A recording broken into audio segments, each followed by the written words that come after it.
अलैकुम। Class 9 the mission math में मैं आपका वेलकम करती हूँ। उम्मीद है कि आप सब स्टूडेंट्स खैरियत से होंगे।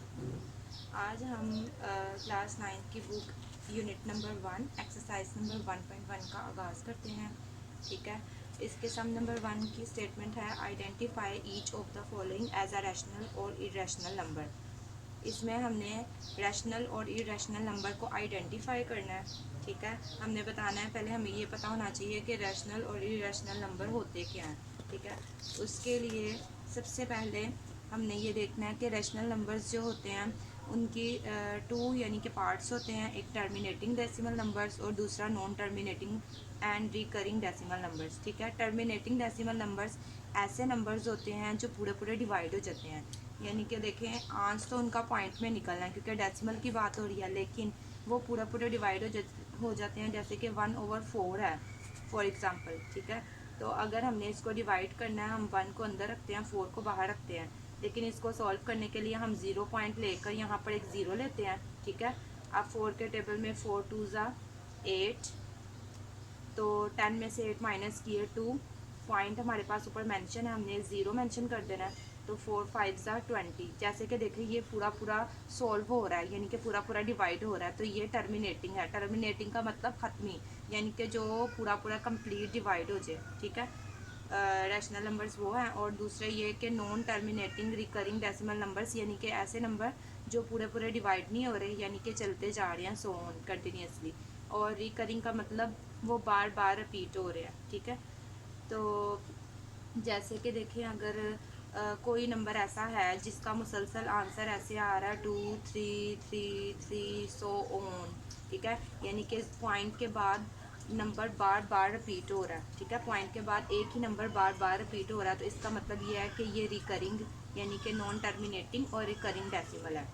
ठीक है, अब उसके बाद देन है irrational numbers. Irrational numbers non terminating, यानी कि ये भी पूरा डिवाइड नहीं होते, सो ऑन चलते हैं। और नॉन रिकरिंग डेसिमल नंबर्स होते हैं, यानी कि नॉन रिकरिंग का मतलब है कि इसमें जो है पॉइंट के बाद वैल्यू बार बार रिपीट नहीं होती। इसमें यह है कि हर वैल्यू दूसरी वैल्यू से डिफरेंट होती है, यानी कि एक ही वैल्यू बार बार रिपीट नहीं होगी। जैसे अगर यहाँ 1 है, यहाँ 4 हो जाएगा, यहाँ 8 आ जाएगा, यहाँ 6 आ जाएगा, तो इस तरह ये सो ऑन चलेगा।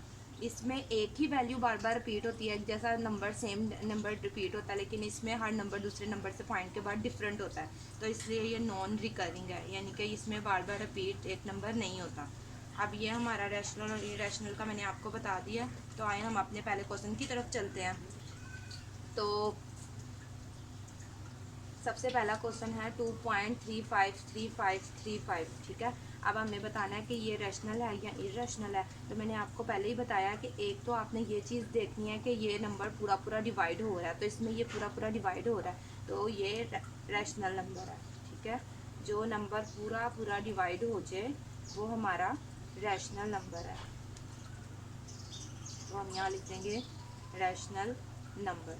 देन हम देखेंगे कि नेक्स्ट क्वेश्चन है 0.6, उसके ऊपर बार है, और बार का मतलब है कि ये नंबर जो है ना ये बार बार रिपीट होगा। ठीक है, 6 जो है वो बार बार रिपीट होगा और ये सोन चलेगा, तो इसको अगर हम ऐसे लिखें, इसका मतलब ये है, ये इस फॉर्म में है। ठीक है, बार का मतलब है कि 6 को आपने बार बार रिपीट करना है।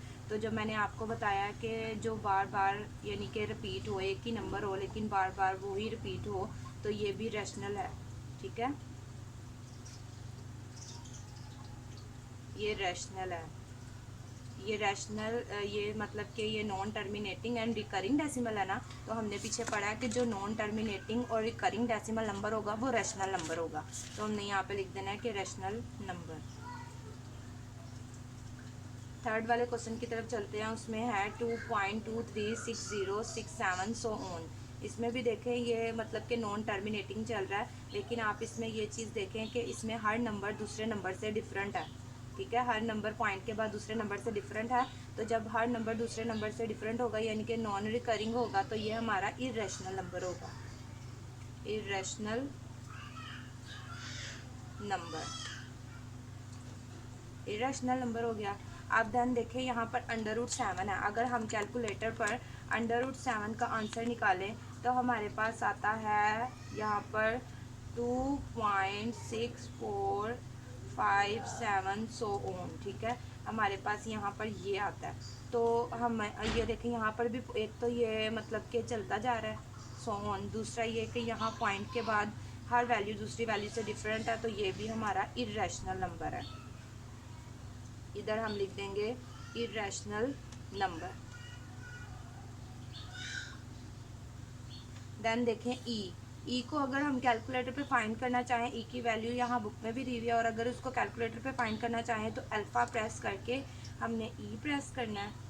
तो यहाँ पर हमने इक्वल का बटन दबा देना है, प्रेस कर देना है, तो यहाँ पर आ जाएगा 2.71828 समथिंग, ठीक है। यानी कि ये भी देखें नॉन टर्मिनेटिंग है। एक तो ये सोन चल रहा है, दूसरी बात ये कि पॉइंट के बाद हर नंबर दूसरे नंबर से डिफरेंट है, तो ये भी इर्रेशनल नंबर है, ठीक है। पॉइंट के बाद जब हर नंबर दूसरे नंबर से डिफरेंट होगा तो वो इर्रेशनल होगा, इर्रेशनल नंबर। तो यहाँ पे हम लिख देते हैं इर्रेशनल नंबर। देन पाई आ गया। पाई की वैल्यू यहाँ अगर फाइंड करनी है तो शिफ्ट हमने प्रेस करके पाई प्रेस करना है, देन इक्वल प्रेस कर देना है, तो हमारे पास यहाँ आ जाएगा 3.1415 सो ऑन। तो यहाँ पे भी देखें, एक तो ये नॉन टर्मिनेटिंग है, दूसरा पॉइंट के बाद हर नंबर दूसरे नंबर से डिफरेंट है, तो ये भी इर्रेशनल नंबर है, ठीक है। इर्रेशनल नंबर, ये इर्रेशनल नंबर है। उसके बाद यहाँ पर देखें 5 प्लस √11 है, ठीक है। 5 प्लस √11 है, और अगर हम यहाँ पे देखें 5 प्लस √11 निकालते हैं, 5 प्लस √11, तो मेरे पास यहाँ आ रहा है 8.3166। यानी कि मैंने आपको बताया कि अगर पॉइंट के बाद वैल्यू हर वैल्यू से डिफरेंट होगी तो वो इर्रेशनल होगा, तो ये भी हमारा इर्रेशनल है।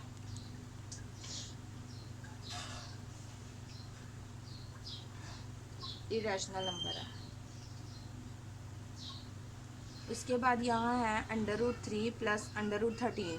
तो अगर ऐसे है √3 प्रेस किया प्लस √13 प्रेस करना है।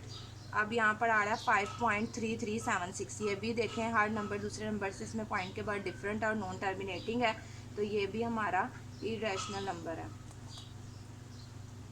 इसके बाद देखें 15/4 है, ठीक है। 15/4 को अगर हम यहाँ डिवाइड कर रहे हैं 15/4 को, तो हमारे पास आ रहा है 3.75। जैसे कि अगर ये देखें यहाँ पे भी अगर डिवाइड करते हैं तो 4 3 12 होगा, ठीक है। तो 5 में से 2 माइनस किए 3। इसको मज़ीद सॉल्व करने के लिए यहाँ पॉइंट लगाएंगे और एक ज़ीरो लगा देंगे। अब 4 7 35 हो जाएगा। 10 में से 4 7 28 हो जाएगा यहाँ पे, 4 7 28, और 10 में से 8 माइनस करेंगे, यहाँ 2 आएगा, पॉइंट के बाद यहाँ 0, और 4 5 20। तो देखें ये आ रहा है, यानी कि ये पूरा डिवाइड हो रहा है, तो इसको हम लिखेंगे रैशनल नंबर्स, रैशनल नंबर्स, ठीक है। अब इसके बाद देखें यहाँ पे है 2 माइनस √2। तो अगर हम 2 माइनस √2 का आंसर निकालें, ठीक है, तो वो ये आता है। लेकिन इसको अगर हमने कैलकुलेटर के अलावा करना है तो इसमें a माइनस बी, वो जो हमारा एक फॉर्मूला है a माइनस बी और a प्लस बी, ये उस फॉर्म में क्वेश्चन दिया हुआ है। अगर इस क्वेश्चन को यानी कि इस फॉर्मूले को हम क्लोज करें तो जैसे यहाँ पर a का स्क्वायर हो जाएगा, और माइनस प्लस माइनस हो जाएगा, और b का स्क्वायर हो जाएगा, ठीक है। तो यहाँ पे आ जाएगा a² माइनस b², ठीक है। तो इसी तरह हम अगर इसको इस तरह की फॉर्म में लिखेंगे 2 और 2 का हम बना देते हैं स्क्वायर, माइनस प्लस माइनस हो जाता है, और √ का भी स्क्वायर हो जाता है, ठीक है। स्क्वायर √ से कैंसिल हो जाता है, और 2 को 2 से करेंगे तो 2 2 4 हो जाएगा। ये वाला 2 क्योंकि इसमें स्क्वायर √ से कैंसिल हो गया तो ये 2 यूँ ही आ जाएगा, और 4 में से 2 माइनस किया तो 2, देखें यहाँ 2 आ रहा है, तो इसका मतलब ये भी कंप्लीट हो रहा है, तो ये रैशनल नंबर है, रैशनल नंबर है। अच्छा स्टूडेंट्स, अगर आपको मेरी वीडियो अच्छी लगी हो तो लाइक करें ज़रूर, इसको शेयर करें, सब्सक्राइब करें, और बेल आइकन पर प्रेस करना बिल्कुल भी मत भूलें, ताकि मेरी हर आने वाली नई वीडियो आपको इजीली मिल जाए।